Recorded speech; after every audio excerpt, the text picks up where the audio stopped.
Welcome back नाज़रीन। हमने आपको बताया था कि एक इमारत ज़मींबोस हो चुकी थी जिसमें कोई जानी नुकसान नहीं हुआ था, लेकिन उस इमारत के हवाले से कुछ डिटेल सामने आई। इन्वेस्टिगेशन में पता लगाया जा चुका है कि ये इस इमारत का जो मालिक है वो साबिक पुलिस एहलकार है और इस इमारत को 4 माह कबल ही जो है वो तैयार किया गया था। तामीरात के बाद इसके फ्लैट्स को जो है वो बेचा गया था। एक फ्लैट इसमें से खाली था और दूसरा फ्लैट इसमें जो मालिक है साबिक पुलिस एहलकार उसी की मिल्कियत है। लेकिन ये 4 माह के अंदर कैसे मुनहदिम हो गई, इस पर सवालिया निशान है। जबकि इलाका जो स्टेशन हाउस ऑफिसर है वो ये कहते नजर आते हैं कि किसी ने कंप्लेन नहीं किया, कि मुकदमा दर्ज कराने की कोशिश भी नहीं की और इससे जो मुतसिल 2 मंजिला इमारत थी उसको भी गिराया जाएगा, क्योंकि इस इमारत के खुद साख्ता तौर पर गिरने से बराबर की इमारत का स्ट्रक्चर भी कमज़ोर हो चुका है। इस पर बात करेंगे, हमारे साथ चीफ रिपोर्टर असद जैदी मौजूद है। असद, जानना चाहूँगा ये जो मामला है इस इमारत के हवाले से, इसका मालिक अब तक फरार है और उसकी शनाख्त की जा चुकी है, साबिक पुलिस एहलकार है, क्या अपडेट्स हैं आपके पास? जी बिलाल, देखिए सबसे पहली बात तो यह है कि कराची जैसे शहर के अंदर जहां पर इतने इदारे जो कि बिल्डिंग्स के हवाले से काम करते दिखाई देते हैं, और उससे पहले जब एसबीसीए का नाम बहुत अच्छे अल्फाज में लिया जाता रहा कि जी हर चीज की जिम्मेदार एसबीसीए, हर बात की जिम्मेदार एसबीसीए, और फिर हमने देखा कि कराची के अंदर स्ट्रक्चर अचानक से तब्दील हुआ और डिप्टी कमिश्नर्स को जो है वो इंचार्ज बनाया गया डेमोलेशन का, और फिर इस बात को बराबर कराया गया इदारों की तरफ से कि एसबीसीए की तरफ से अब जो भी कार्रवाई होगी उस कार्रवाई को करने के लिए और इलीगल कंस्ट्रक्शन को रोकने के लिए डिप्टी कमिश्नर साहबान भी जिम्मेदार होंगे, और उनकी सरबराही में बाकायदा तौर पे टीमें बनाई गई। और फिर हमने देखा कि कराची जैसे शहर में एक बार फिर नूरा कुश्ती दिखाई दी इदारों के दरमियान, और फिर अचानक से बिल्डिंग्स के गिरने का सिलसिला फिर से शुरू हो गया। जिसमें से एक मिसाल वो जो आपने बताया, अभी के 4 माह कबल तामीर होने वाली एक ऐसी इमारत जो कि 100 गज के ऊपर थी और उसके अंदर जो है 4 फ्लैट्स और 1 दुकान फरोख्त हुए थे और बाकी तामीरात अभी बाकी थी। और फिर हमने देखा कि वो इमारत क्योंकि अभी उसका कब्जा नहीं दिया गया था, तो एक फ्लैट में उसका अपना सामान था जो मुबैना तौर पे आमिर बाबा, जिस पुलिस एहलकार का नाम सामने आया साबिका, उसकी मलकियत बताई जाती है। और फिर हमने देखा कि फिर एक अलग सी स्टेटमेंट आई, स्टेशन हाउस ऑफिसर ये कहते दिखाई देते हैं कि जी वो इमारत गिर गई, अच्छा हमने पहले एसबीसीए ने इस इमारत को खतरनाक करार दिया था, ठीक है। अगर एसबीसीए ने खतरनाक करार दिया था तो तोड़ा क्यों नहीं खुद जाकर, ठीक है। और अगर वहां के असिस्टेंट कमिश्नर साहिबान और डिप्टी कमिश्नर क्या कर रहे थे उनकी भी जिम्मेदारी थी।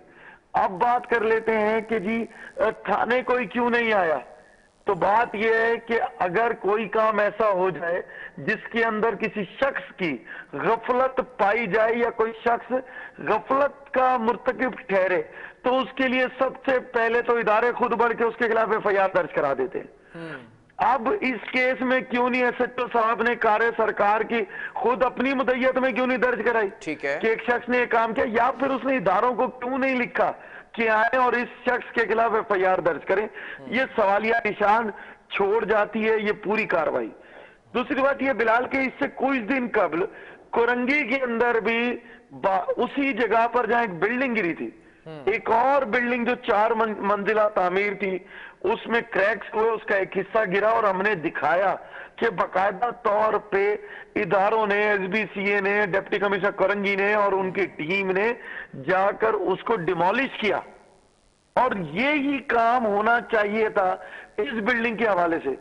तो एक शहर में पहले तो बिलाल कानून मुख्तलिफ हो गए हैं, हर शख्स के लिए अपना कानून, पहले तो कानून एक होना चाहिए, फिर सिर्फ अब एक इदारा नहीं रहा, अब बकायदा तौर पे मजीद इजाफा हो गया है उन लोगों में जो इसकी जांच पड़ताल करेंगे। सवाल ये है कि सिंध बिल्डिंग कंट्रोल अथॉरिटी कर क्या रही है? 100 गज के ऊपर 5 मंजिला इमारत कैसे खड़ी कर दी गई? फिर कोरंगी में आपने 4 मंजिला इमारत के बारे में बताया, क्या लीगली अप्रूव्ड होती हैं जो नक्शे होते हैं इन इमारतों के, इन तामीरात के, तो एसबीसी अप्रूवल देता है इनका? देखिए बिलाल, इसकी अप्रूवल बिल्कुल एसबीसीए देता है। तो कैसे अप्रूव कर इस देते हैं ये 100 अप्रूवल के अगस्त के अंदर ऊपर? भी दो चीजें जो है ना बहुत खास हैं। जब अप्रूवल किसी बिल्डिंग की आप कराने जाएंगे तो उसके लिए मास्टर प्लान में भेजा जाता है नक्शा। ठीक है। वहां से पूछा जाता है कि स्टेटस ऑफ लैंड क्या है। पहले मास्टर प्लान केडीए का उसको बताता है कि स्टेटस ऑफ लैंड क्या है। उसके बाद उस स्टेटस ऑफ लैंड के कंफर्म होने के बाद दोबारा नक्शा आता है एसबीसीए में, और एसबीसीए फिर उसको बकायदा तौर पर अप्रूवल देता है कि आपके प्लॉट पे कितनी कंस्ट्रक्शन हो सकती है। लेकिन बदकिस्मती से जब हम किसी चाइना कटिंग की बात कर लें, जब हम ग्रीन बेल्ट्स की बात कर लें, और जब हम इदारों की बात कर लें, तो ये कहा जाता है कि जी चाइना कटिंग के ऊपर एसबीसीए कहती है कि जी मेरी जिम्मेदारी नहीं है, ग्रीन बेल्ट पे ग्राउंड्स पे मेरी जिम्मेदारी नहीं है।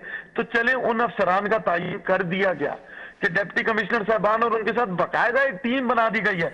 और हमने देखा कि कराची के मुख्तलिफ इलाकों में ये इलीगल कंस्ट्रक्शन के खिलाफ बाकायदा तौर पर असिस्टेंट कमिश्नर हजरात खड़े होकर तोड़ फोड़ करते दिखाई दिए।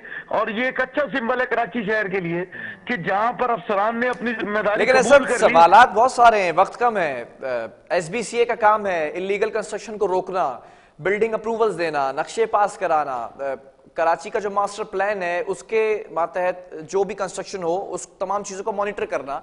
बहुत सारे इलाके हैं, सिर्फ एक एरिया का अगर मैं नाम लूं तो शायद काफ़ी होगा प्रोग्राम ख़त्म करने के लिए। नाज़िमाबाद में बड़ी इलीगल कंस्ट्रक्शंस हैं, क्यों एसबीसीए खामोश है? दीगर इलाकों के अंदर, फेडरल बी एरिया के अंदर इलीगल कंस्ट्रक्शंस हैं, क्यों एसबीसीए खामोश है? अच्छा देखिए बिलाल, ये तो आपने लीगल बात प्लॉटों की बात करके उस पर जो हेरिटेज के प्लॉट से जिनके ऊपर जो आपका आसारे कदीमा ने जिनको कहा कि ये प्लॉट जो इनसे कंस्ट्रक्शन नहीं हो सकती, ये हमारा असासा है, तो उनके कैसे स्टेटस चेंज हो रहे हैं, ये सबसे बड़ा सवालिया निशान इस वक्त मैं सबके लिए छोड़े जा रहा हूं कि हम तो बताएंगे कि किसने चेंज किए, लेकिन जो लोग चेंज करके उनको इमारतों में तब्दील कर रहे हैं उनकी पूछगछ नहीं हो रही। और उसके बाद एसबीसीए में भी बड़े लेवल पर तब्दीलियां भी हमने हालिया गुज़िश्ता दिनों में देखी। फिर वही बात आ जाती है कि जिस इलाके के अंदर भी काम करना है, खुदारा अगर आप कोई काम कर रहे हैं और वहां से आप कुछ ले रहे हैं तो खुदा का वास्ता है लोगों की जानों से खेलना बंद करें। जब इंस्पेक्टर्स मौजूद हैं वो इत्तला नहीं दे रहे, आपके ग्राउंड रूट्स पे लोग मौजूद हैं जो बताते हैं फलां छत के ऊपर जो है वो पेंट हाउस बन गया, फलां जगह पर इलीगल कंस्ट्रक्शन हो रही है, वहां पर लोग नहीं जा रहे। एनजीओज भी लिखती हैं, वो भी आंखें मूंदे हुए हैं। तो इस सूरत हाल में इनके जमीर को झंझोड़ने के लिए कोई ऐसा वाकया नहीं कि जैसे लियारी के वाकया हुआ, कुरंगी का वाकया हुआ, लियाकताबाद का वाकया हुआ, ये काफी थे। लेकिन अब भी अगर होश नहीं आ रहा तो दोबारा से इस इदारे के जो सरबराह मिनिस्टर बल्दियात साहब, एक दफा उनसे गुजारिश है कि एक दफा दोबारा से गो थ्रू करें चीजों को।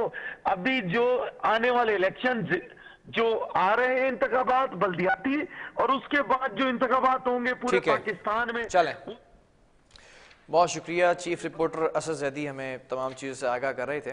बहरहाल अगर एसबीसीए की बात की जाए, सिंध बिल्डिंग कंट्रोल अथॉरिटी, ये वो इदारा है जो तमाम चीज़ों की अप्रूवल देता है, बिल्डिंग्स की, और मॉनिटरिंग भी करता है, इंस्पेक्शन भी करता है। इनके इंस्पेक्टर्स गली गली के अंदर जाकर देखते हैं कि इलीगल कंस्ट्रक्शन हो रही है कि नहीं हो रही है। देखते ज़रूर है, कार्रवाई क्यों नहीं करते? इस सवाल का जवाब एसबीसीए के पास ही है और ज़रूर लेंगे उनसे भी। प्रोग्राम को ख़त्म हो गया, अल्लाह हाफ़िज़।